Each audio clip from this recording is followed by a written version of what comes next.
신장근 집사님하고 이은경 집사님하고 합창단에서 만났다는 전설이 있는데 맞나요? 네. 뭐 제가 기도하다 얻은 것은 아니고요. 아까 광고 시간에 제가 뒤에다 이렇게 써놓고 잊어버렸어요. 정기롱 권사가 이번에 61년째 되는 생일, 한갑 생일을 맞았습니다. 우리 한번 축하 박수 해주고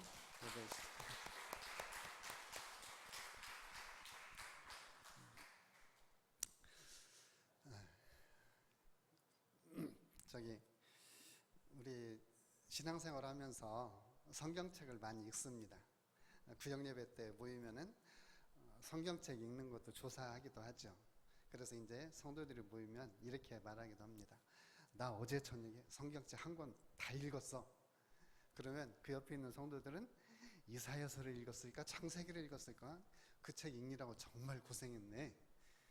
참 어떻게 그렇게 성경 한 권을 다 읽을 생각을 했어? 그러면은 그 다음에 죽어가는 소리로 오바댜. 딱 한 장이 책 한 권입니다. 그래서 한 권을 다 읽었다고 자부심을 가지고 읽을 수 있는 책이 바로 이 오바댜입니다. 그러면서 오바댜를 읽으면서 그 역사적인 배경을 알지 못하면 오바댜는 왜 이렇게 막 독서를 품었나? 아니면은 이 오바댜 선지자는 이 에돔에 대해서 무슨 유감이 있나? 이런 생각을 가지고 읽기 쉬운 책이 바로 오바댜입니다. 그래서 오바댜는 역사적인 배경과 함께 그리고 에돔과 이스라엘의 끈적끈적한 그 역사를 이렇게 이해하고 나면 충분히 이해할 수 있는 책이 바로 이 오바댜입니다. 그래서 오바댜는 하나님의 의분을 가지고 에돔에 대해서 하나님의 말씀을 선포를 하는 것입니다. 특별히 형제지간인데 예루살렘이 공격을 받을 때 이 에돔 선지자가 이 오바댜 선지자가 말하는 것처럼 에돔 사람들은 예루살렘을 향해서 비토를 합니다. 예루살렘을 향해서 독서를 퍼붓습니다. 그것에 대해서 이 오바댜 선지자는 의분을 가지고 있는 거죠. 우리가 읽었던 12절 말씀 보면 내가 내 형제의 날 곧 재앙의 날에 방관할 것이 아니며 유다 자손이 패망하는 날에 기뻐할 것이 아니며 그 고난의 날에 내가 입을 크게 벌릴 것이 아니며 여기서 내가 입을 크게 벌린다고 하는 말은 자랑 삼아서 떠드는 겁니다. 자랑 삼아서 떠드는 것. 다시 말하면 이 에돔은 유다가 고통당하는 것을 보면서 그걸 사람들한테 자랑스럽게 떠들으면서 이야기했던 거예요. 고통당하는 그들을 위로하고 고통당하는 그들을 감싸주기보다는 고통당하는 그들을 무시하고 고통당하는 그들을 마치 침략군의 한 사람처럼 예루살렘을 약탈하고 예루살렘에 있는 주민들을 피난 가는 주민들을 잡아서 인신매매까지 했던 사람들이 바로 이 에돔 족속이에요. 그러니 이 오바댜 선지자는 그 에돔을 향해서 이렇게 분노에 찬 예언을 하고 있는 것입니다. 어쩌면은 이 에돔 족속은 이스라엘하고 끊임없이 이렇게 적대적인 관계에 있었어요. 에서와 야곱의 후손들이잖아요.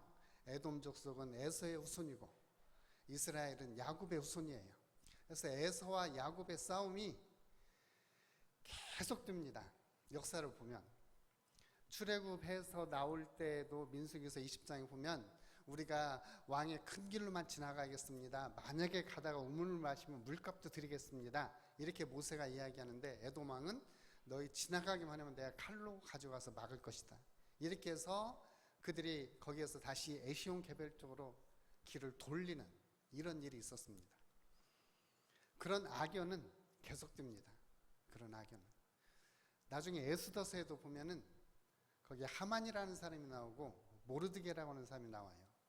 그 하만이 바로 이 에서의 후손입니다.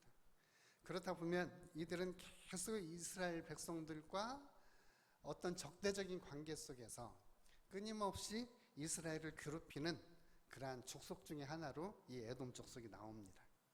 이러한 에돔에 대해서 오바댜 선지자는 분노를 품습니다. 하나님의 의분이라고 말할 수 있는 거죠. 물론 우리가 미워하고 증오하는 것은 하나님 앞에 죄입니다.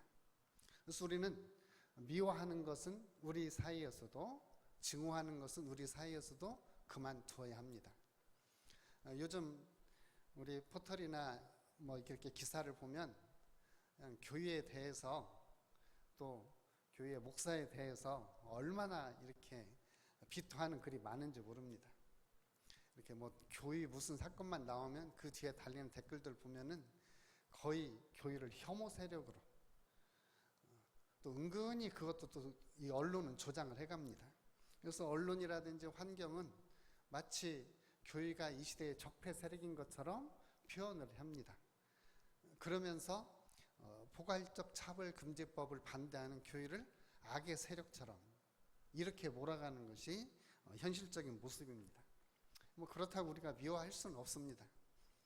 하나님의 사랑의 빛 위에는 우리는 가질 필요가 없습니다.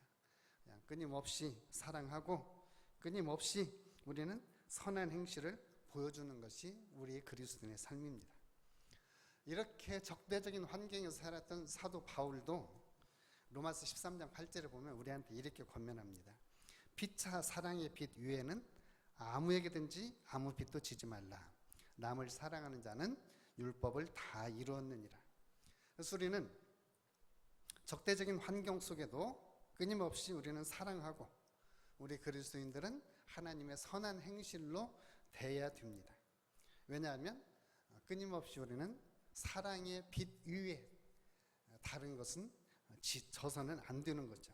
그래서 우리는 이웃을 사랑하고 끊임없이 하나님의 말씀을 순종해 나가는 삶이 바로 이 시대 우리 그리스도인의 삶이다. 도덕적으로, 윤리적으로도 훨씬 탁월하고 뛰어난 사람들이 그리스도인입니다. 우리나라는 굉장히 어려운 환경 속에 지금 있습니다. 만약에 우리나라에서 교회가 사라진다면 우리나라 사회 자체가 지불해야 할 엄청난 그러한 비용이 발생할 것입니다. 어제 뉴스에서 슬리퍼 마스크 끼라고 그러니까 그 신발 벗어가지고 막 그 차 안에서 행패 부린 사람들 다 보셨을 것입니다. 뉴스에 뭐 도배가 됐으니까. 그런 비용들이 엄청나게 지불될 거예요. 우리나라에 통계적으로 굉장히 지금 치료를 요하는 정도의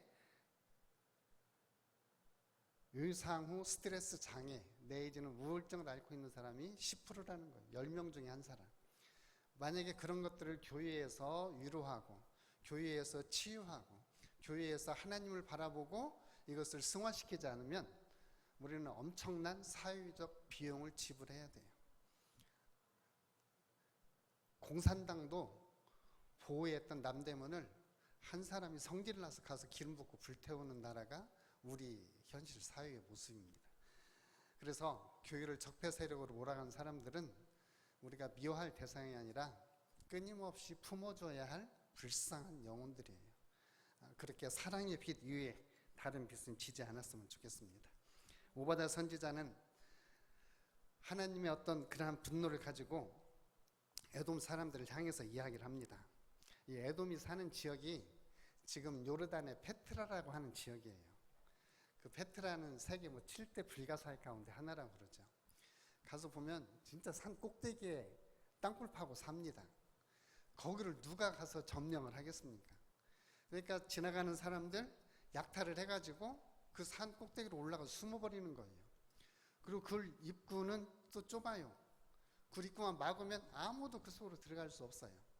이런 위치를, 이런 전략적인 위치에 살기 때문에 이 사람들은 다른 사람들을 약탈하고 다른 사람들을 빼앗아서 생활하는 사람들이에요.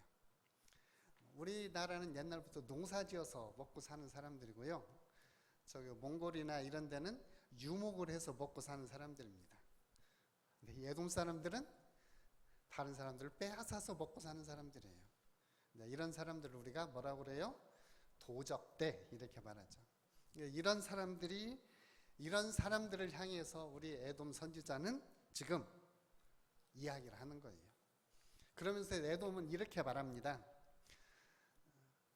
마치 어떤 사람이 이야기하는 것처럼 난 절대 이웃에게 피해를 끼친 적 없습니다. 내가 이웃 사람 한 번도 다 죽여본 적 없습니다. 나는 이웃에게 절대 피해도 안 끼칩니다. 오 신이시여 나에게 자비를 더하소서. 이게 얼마나 웃기는 일입니까? 마치 이것처럼 에돔은 악을 행하면서도 그 악을 악으로 인식하지 못하는 거예요. 그런데 하나님은 이렇게 말씀하십니다. 에돔 너는 네가 행한 그 악 때문에 너는 심판을 받을 것이다. 너는 천혜적인 그러한 자연 환경을 가지고 있으면서 다른 사람들을 빼앗아서 약탈해서 먹고 사는 너는 반드시 하나님의 심판의 날에 너는 처벌을 받을 것이다. 이들은 미디안 족속과 결탁을 해서 이스라엘 백성들이 출애굽할 때 뒤에 처진 사람들을 마치 독수리가 덮여서 사냥하듯이 이스라엘 백성들의 것을 약탈해서 그리고 도망가는 이스라엘 백성들을 잡아서 인신매매를 했던 사람들이 바로 이 에돔 족속입니다. 그래서 에돔은 이러한 악을 행했기 때문에 하나님 앞에 심판을 받을 수밖에 없다. 에돔 너는 네가 행한 대로 받을 수밖에 없는 것이다. 이렇게 예언을 하는 거예요. 자, 그러면 오늘 이 시대의 에돔은 누구일까?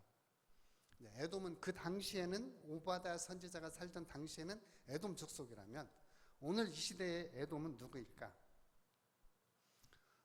비뚤어진 정치인들이 바로 여기에 해당될 수 있습니다. 비뚤어진 정치인.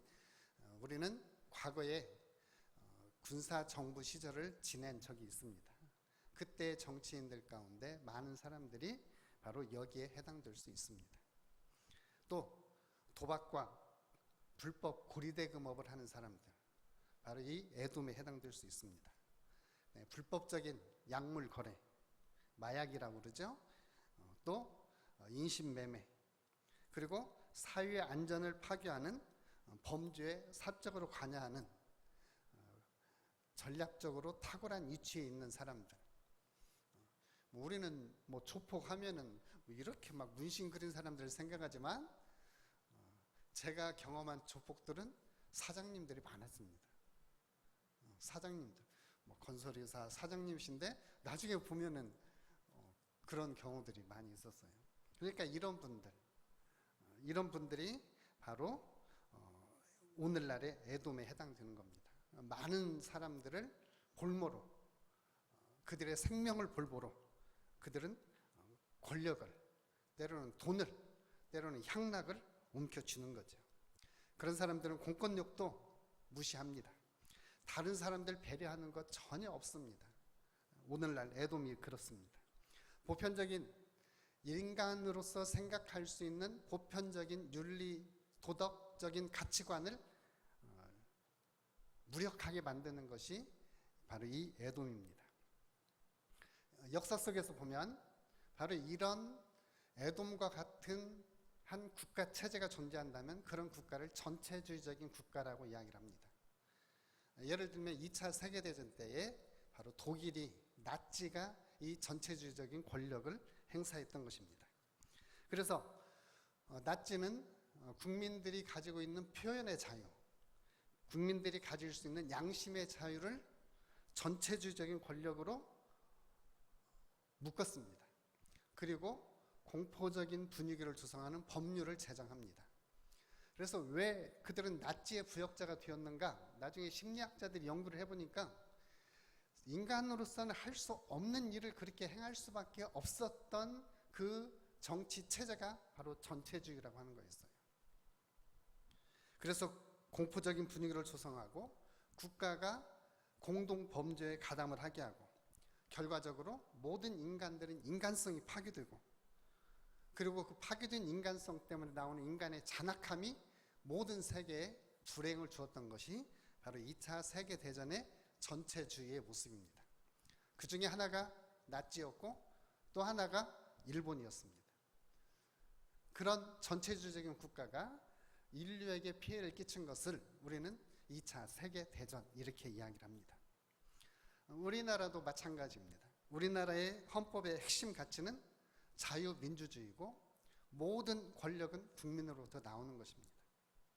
그런데 평등이라는 이름 아래서 평등이라고 하는 그러한 이름으로 국민들의 표현의 자유, 때로는 국민들이 가질 수 있는 다른 자유를 억압할 수 있는, 그리고 모든 국민들을 마치 잠재적인 범죄자로 만드는 이런 포괄적 차별금지법이 만들어집니다. 만약에 이 법이 만들어지면 국민들은 법의 지배를 받습니다. 이 법이 만약에 만들어진다면 이제 우리 국민들은 표현의 자유도 할 수 없고 반대도 할 수 없는 자리에 서게 됩니다. 그리고 다른 사람들이 느낀 감정과 다른 사람들이 받은 느낌에 대해서 내가 책임을 지고 설명을 해줘야 되는 이런 법이 바로 나쁜 차별금지법입니다. 그래서 우리는 나쁜이라는 법을 이야기를 합니다. 나쁜 차별금지법. 근데 이 나쁜 차별금지법이 만들어지면 우리나라의 국가기관 중에 하나인 국가인권위원회는 입법, 사법, 행정을 초월한 권력을 갖게 됩니다. 우리는 권력을 위해서 분배를 합니다. 그래서 삼권 분립이라고 하죠. 삼권위의 초법적인 기관이 바로 이런 기관이 될 수 있습니다. 그리고 이런 기관이 가지고 있는 위험성에 대해서 전체주의적인 권력이다라고 이야기를 하는 거죠. 이런 권력의 모습을 우리 지난번에 검찰총장도 전체주의적인 권력, 독재에 대해서 법은 바르게 집행해야 된다라고 이야기했던 배경이 바로 그런 배경이 있는 것 같기도 합니다. 그래서 우리는 이 시대에 평등으로 포장된 전체주의 내지는 독소조항을 가진 법안이 바로 이 시대의 낯지고 이 시대의 애돔이다 하는 사실을 우리는 좀 깨달아야 됩니다. 그런데 이 사람들이 가지고 있는 그 사상의 배경은 우리는 누구도 타치하지 못한다, 이런 생각을 가지고 있습니다. 우리는 높이 있고 우리는 별들 사이에 있기 때문에 우리를 누구도 타치할 수 없다라고 생각을 하죠. 그런데 오늘 성경 말씀은 이렇게 말합니다. 4절 말씀 우리 같이 한번 읽겠습니다. 내가 독수리처럼 높이 오르며 별 사이에 깃들을지라도 내가 너를 끌어내리라. 여호와의 말씀입니다. 그러니까 이 에돔 사람들은 3절에 있는 것처럼 너의 마음의 교만이 너를 속였고 바위 틈에 거주하고 높은 곳에 사는데 거기 살면서 누가 나를 끌어내려? 내가 독수리처럼 높이 오르고 별들 사이에 깃들이는데 누가 나를 끌어내려? 이렇게 생각하지만 하나님은 너를 거기서도 끌어내리겠다라고 이야기를 합니다. 그러니까 에돔이 아무리 견고한 상태에 있어도 하나님은 그들을 반드시 심판하시겠다라고 하는 거죠. 지리적인 조건으로 인해서 그들의 아주 탁월한 전략적인 위치 때문에 교만했던 이 에돔을 하나님은 끌어내리시겠다라고 이야기를 합니다. 그래서 우리도 함께 기도합니다. 우리도 이런 나쁜 차별금지법이 국회에서 통과하지 않도록 하나님께서 끌어내려 주시고 우리는 기도하고 필요하면 행동도 보이고 하나님께서 막아주시라고. 그래서 여러분들이 잘 돼서 나중에 국회의원도 되시고 정말 기독교적인 가치관을 가진 국회의원이 돼서 이런 악한 법이 오면 내가 국회의원 생명이 아니라 하나님의 신앙을 걸고 반대할 수 있는 이런 우리 국회의원도 나오고 정치인도 나오고 이렇게 우리 후손들이 우리의 자제들이 그렇게 됐으면 좋겠습니다. 에돔은 오늘 말씀처럼 그 교만이 그를 속였다라고 이야기를 합니다. 에돔은 자기가 교만한 생각 때문에 그 교만을 증폭시켜서 가상 증강 현실을 만들었습니다. 또 이게 무슨 말인지 여러분 집에 가서 사진 찾아보셔야 됩니다. 가상 증강 현실. 이렇게 요새 이렇게 VR이라고 하는 걸 끼면은 이 세상이 아닌 딴 세상을 완전히 경험하게 만드는 세상이에요. 이 에돔은 그 교만함이 그들의 교만을 자꾸 부추겨서 이제는 우리는 아무도 우리를 끌어내릴 수 없다라고 하는 교만의 자리에 이르게 되었습니다. 그런데 하나님은 그들에 대해서 아이고 웃기지 마라 하면서 하나님이 하시는 말씀이 8절이에요. 여호와의 말씀이니라 그날에 내가 에돔의 지혜 있는 자들을 멸하며 에서의 산에서 지각 있는 자들을 멸하리라. 너희들은 너희가 교만한 자리에 있으면서 너희들 스스로 잘났다고 생각하지만 내가 그날에 바로 여호와의 날에 하나님이 행한 대로 갚으시는 날에 너희들을 다 멸절을 시키겠다. 이게 하나님이 하시는 말씀이에요. 요즘에 이렇게 언론들이나 이런 걸 보면 그냥 교회를 향해서 하나님을 향해서 삿대질하는 사람 많습니다. 제가 그리스도인으로서 읽을 때에 참 너무한다 싶을 정도로 악플들이 많이 달립니다. 그게 우리 기독교에 대해서뿐만이 아니라 우리 공무원들 정말 애씁니다. 예배 시간에 예배하러 가야 되는데 지금 교회 돌아다니라고도 애쓰고요. 또 근무 시간 위에 나가서 그 사업장 지도하느라고도 애써요. 근데 이제 공무원들이 우리한테 이렇게 알도록 이렇게 통보도 해주잖아요. 전주 같으면 온통이라고 하는 카카오톡을 통해서 알려줍니다. 그러면 거기다가 공무원들 그냥 애씁니다. 빨리 치유되기 바랍니다. 이렇게만 해놓으면 얼마나 좋겠어요. 어떤 사람은 이렇게 글을 달아놨더라고요. 사형시켜라. 그러니까 그 뒤에 댓글 다른 사람이 네 식구라면 그렇게 너도 사형시키라고 하겠느냐? 우리는 얼마나 막 극단적으로 이렇게 악플들을 다는지요. 그래서 그렇게 악플들 다는 사람들의 공통점이 뭐냐? 교만이에요. 자기가 교만하니까 그렇게 하는 겁니다. 이 에돔도 그렇게 교만해요. 근데 그 교만에 대해서 하나님은 반드시 행한 대로 갚아주실 것이라는 거죠. 행한 대로 하나님은 갚을 것이다 라고 이야기를 합니다. 오늘 저와 여러분들, 하나님께서 저와 여러분들에게는 행한 대로 갚으시되 우리는 생명으로 선한 행실로 갚아주실 줄을 믿습니다. 오늘 15절 말씀을 보면 에돔을 향해서는 만국을 벌을 날이니 가까웠나니 내가 행한 대로 너도 받을 것인즉 내가 행한 대로 내 머리로 돌아갈 것이다. 이게 에돔은 악을 행했기 때문에, 교만해서 악을 행했기 때문에 악한 대로 그들은 벌을 받을 것이지만 이 시대에 하나님의 생명을 가지고 사랑의 빛 위에는 다른 빛을 지지 않고 끊임없이 하나님의 사랑으로 이 세상을 향해서 마음을 가진 그리스도인들에 대해서는 바로 사랑의 갚음, 생명으로의 갚음을 하나님은 주실 것입니다.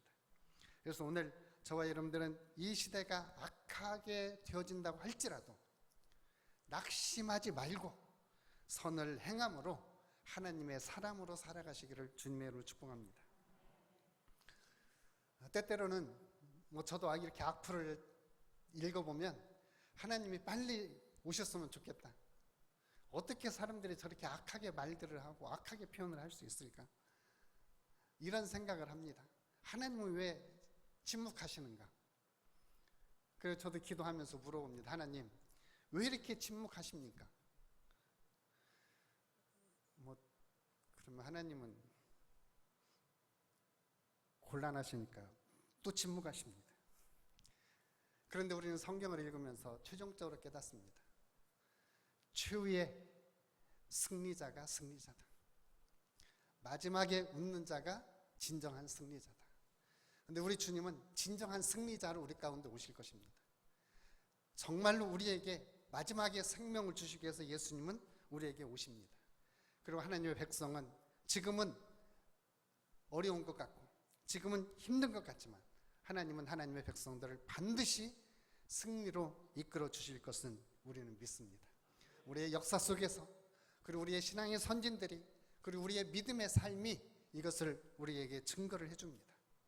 하나님은 지금까지 우리에게 은혜를 베푸셨고 지금까지 모든 생명을 우리에게 주셨고 은혜가 아니면 아무것도 할 수 없는 그러한 하나님의 능력을 우리에게 이미 은혜로 주셨습니다. 그래서 우리는 이 시대 속에서 하나님의 은혜와 하나님의 축복이 우리 가운데 계속해서 임할 줄로 믿습니다. 하나님은 하나님 자신을 위해서 일하시는 분이십니다. 우리는 새벽에 지금 이사야서를 읽는데 히스기야와 랍사게의 설전, 그래서 처음에는 사내립과 히스기야의 싸움이었지만 나중에 히스기야가 편지를 받고 하나님 앞에 가서 이제는 하나님이 사내립과 싸우셔야 됩니다. 하나님의 영광이 걸려 있는 것입니다.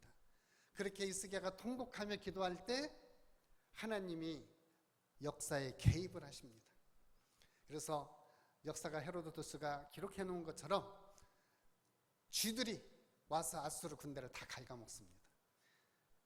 그래서 오늘날로 이야기하자면 쭈쭈가무시가 아수르 군대를 전멸을 시켜버리고 그들이 철수하게 만듭니다. 하나님은 하나님의 영광을 위해서 자신이 개입하실 것입니다. 지금 우리 교회는 문매를 받고 있습니다. 저는 이것이 우리 교회가 하나님께로 돌아오라고 하는 책찍인 줄로 믿습니다. 그래서 우리는 언제든지 회개하고 우리 자신들이 하나님 앞에 돌아가서 하나님, 이제는 하나님의 백성들이 행하는 선한 행실을 보시고 우리를 기억하시옵소서. 마치 느헤미야가 하나님 앞에 기도하는 것처럼 하나님, 나의 선한 행실을 기억하시고 우리를 돌보소서. 우리가 회개하고 하나님 앞에 돌아오고 진실로 정결하게 다시 하나님 앞에 돌아오고, 그래서 하나님 앞에 정결한 교회로, 이 시대 속에 빛과 소금이 되는 교회로 회복되어지면 하나님은 에돔에 대해서는 악으로 심판을 하신다면 우리 교회에 대해서는 하나님이 선으로 생명으로 주실 줄로 믿습니다. 그래서 마지막으로 우리는 우리의 남은 생애 동안 하나님과 함께 하나님 안에서, 그리고 우리 그리스도인들은 서로 손에 손을 잡고 하나님 앞에 우리의 신앙을 지켜나가고 마지막까지 하나님 앞에 충성을 하고 하나님이 주시는 하늘의 신령한 복과 땅에 사는 동안 하나님이 주시는 영혼의 강건함 그리고 육체의 강건함을 하나님 앞에 얻으시기를 주님의 이름으로 축복합니다. 우리가 기도하면서 나가더라도 상황이 변하지 않을 것처럼 느껴질 때도 있습니다. 그래서 하나님 우리한테 기도하라고 이야기합니다. 기도하면은 낙심하지 말라고 이야기를 합니다. 갈라디아서 6장 8절 말씀처럼 낙심하지 아니하면 때가 이르면 거둘 것이다. 그래서 하나님은 그가 행한 대로 갚으십니다. 에돔에 대해서는 악을 행했기 때문에 그들에게 심판으로 갚으시지만 그 악한 현실 속에서도 하늘에 계신 예수 그리스도를 바라보고 선을 행하는 그리스도인들에 대해서는 하나님의 생명으로 갚아주실 것입니다. 그래서 우리 낙심하지 말고 하나님의 생명을 향해서, 그리고 하나님의 상주심을 향해서 우리 함께 그분 앞에 나가십시다. 할렐루야. 우리 힘내어서 예수 그리스도 함께, 예수 그리스도 안에서 그분 앞에 더 가까이 나가는 하나님 앞에 새로운 기회가 되시기를 주님의 이름으로 축복합니다. 기도하겠습니다.